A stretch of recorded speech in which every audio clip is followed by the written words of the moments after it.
You know, one of the basic ideas of the Constitution of 1958 was to reinforce the executive. Mm-hmm. Because the Fourth Republic from 1946 to 1958 had proved to be too weak. It had been a failure.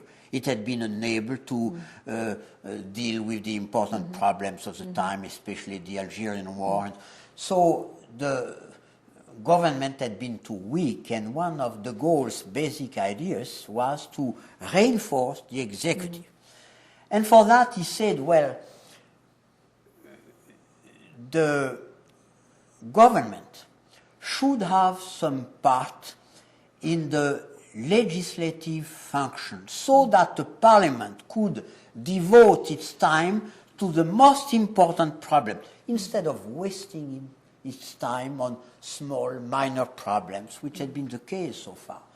So that there were some important provisions in the Constitution of 1946 which divide the legislative power between Parliament and the government. Mm-hmm. Parliament has the power to legislate on the most important matters, and especially those dealing with civil liberties. And in this field, in this area, the Parliament is sovereign, it can legislate, and the role of government is only to implement the statutes, to give precisions, details, and so on. But this is what we call the legislative domain, the domain of the legislature, of the Parliament. But the Constitution provided for another domain that we call the regulatory domain, the domain of regulations reserved to the government for the less important matters. And in this domain, the government is sovereign. The Parliament cannot interfere. Because if you leave the Parliament, if you let the Parliament interfere in this domain, we shall come back to the old previous situation. No, the idea was that when we are in this regulatory domain, the government is sovereign, and the Parliament has no power to legislate.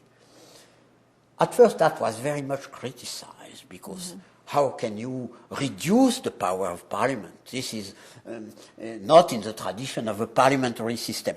After 10 years, the system was fully accepted, and now it has been introduced, imitated in many countries, because legislation becomes so important today. There are so many things to do that no legislature can take care of all minor issues. So the government is supposed to do that.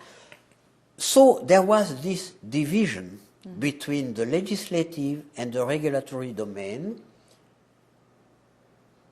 But first it was necessary to draw a line, and that is difficult to do in the abstract. Of course, the Constitution laid down some principles, but there are some problems of how to apply.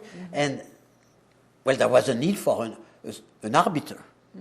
In case of both the Parliament and the government claimed that it was in their competence, there was to be an arbiter. And this is why the Constitutional Council was set up.